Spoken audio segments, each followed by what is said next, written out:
Jai Shri Krishna. So today I'm going to be talking about a very interesting topic. Okay, it is about the Big Dipper, right? The Big Dipper. That is what the Westerners call it, right? But in India and the Hindus, specifically the Vedas, calls it as the Saptarishi Mandala. Okay, Saptarishi Mandala. Now, we're going to be deeply analyzing this at a very high level, but we are also going to look into the depth and the minute details. And I will tell you, some of this information will blow your mind. This is the truth. Yeah? Okay. So, because today is a Friday and moon is in Bharani Nakshatra, right? This is all about knowledge sharing because Friday belongs to Shukracharya, who is a guru. That's the fact. All right.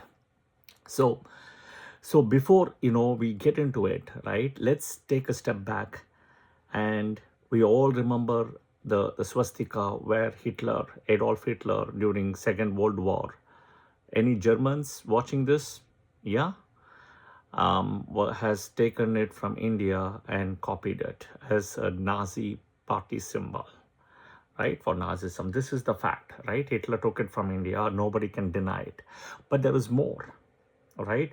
Why only blame Hitler, right? Whatever he did it, right? The Jews are very well aware of this sign, right? But why only blame Hitler, right? Why? Because go and do some online search or go to some places beyond where you are living, right? Go to the Orthodox churches in Istanbul. They have that symbol. Even today they have it. The Orthodox churches in Istanbul. Okay?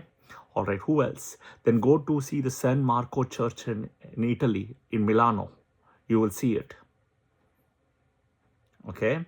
Go and find even today the old Irish symbol of the Celtic people, right? They still have that symbol because it's a symbol of luck, according to them. And everybody has done some research to figure it out. It's a symbol of luck. Hitler took it and misused it. That is the fact, right? That is the fact. Then, so you have to understand, right? It is a very powerful symbol. All right. So let's look at the information. The swastika, right? What is swastika? What does it mean, right? We will look at several things as we speak, right? Okay. Where is it appear, right? It's part of every new beginning is where it's used, whether it's a housewarming ceremony or a wedding, a new business venture, a function, right? A childbirth, a major festival. It is always a symbol which is drawn. Okay, it is a creation of positivity. It creates a new beginning. Okay, and it's extremely symbolic. It reflects a passion, a positive movement to start the journey with blessings of the divine protection and faith. Okay, it is not superstitious thing, right? There is a lot of optimism and gratitude with it. Even in the US, it's considered as banned because of the Hitler thingy, right? That's the fact. But there is a deep connection to it where people don't see it. All right, you see the four arms in the picture as well. When you see the header picture, what does the four arms signify? The four arms, right, is swastika, right, which is a symbol attached to the four arms, is nothing but the connection with the four Vedas: Rig Veda, Yajur Veda, Atharva Veda, Sama Veda.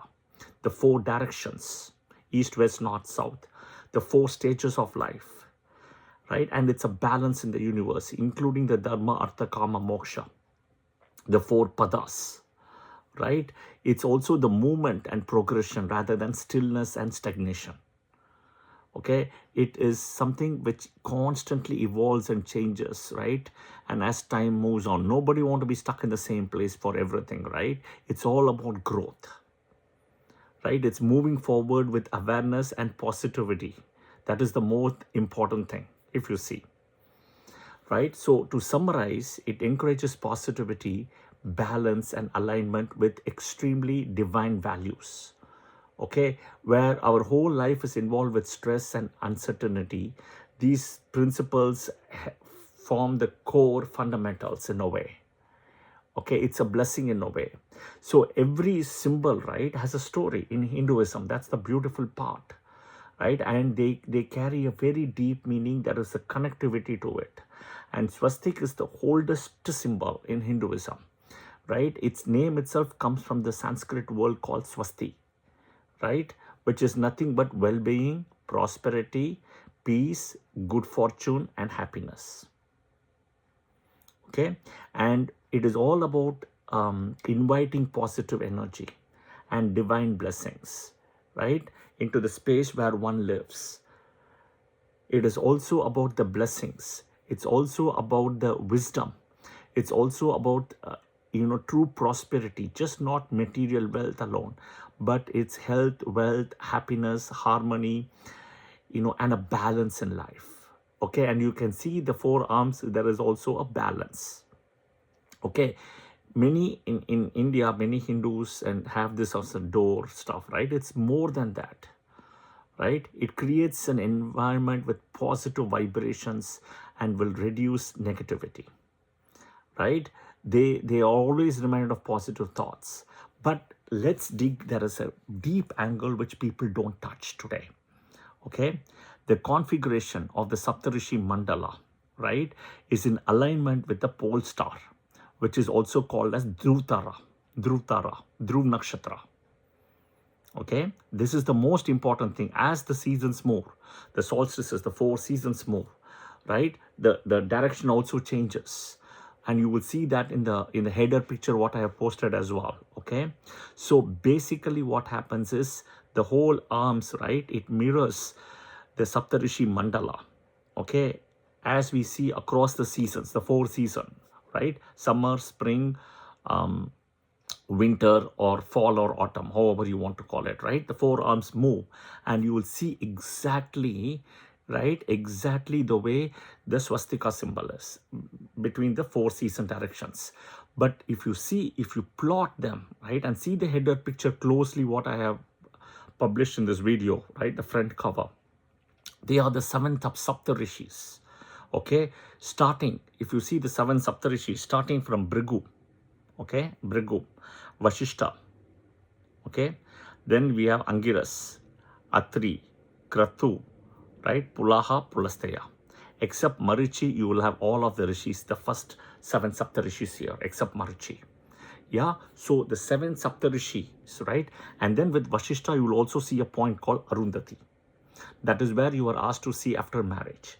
So basically, the Great Dipper, according to our Vedas and Puranas, is none other than the Saptarishi Mandala.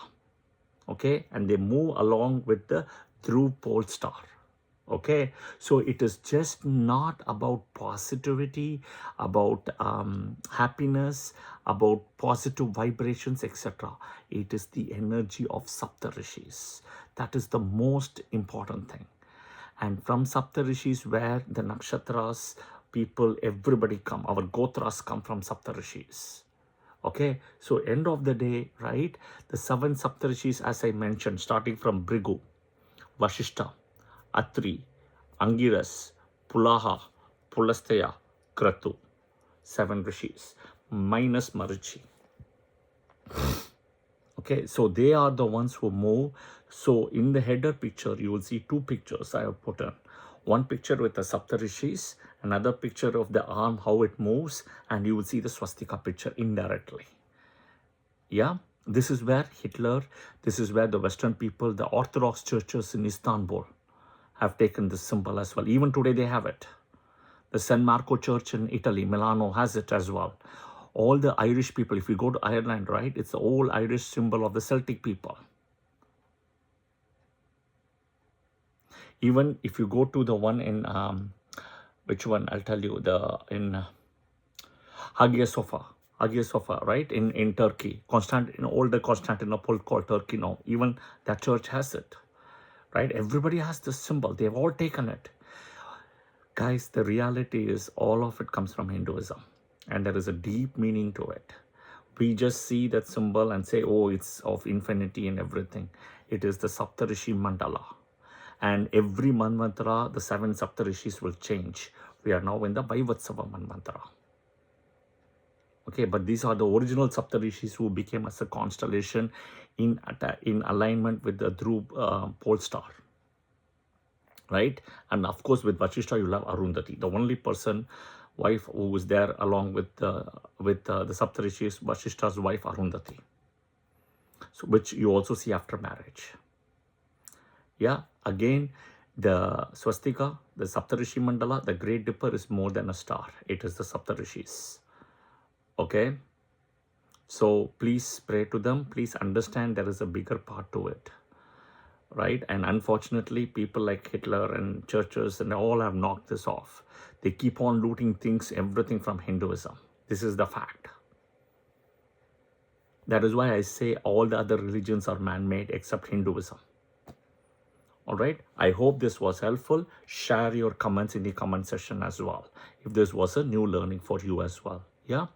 Jai Shri Krishna. Om Shukraya Namaha. Thank you.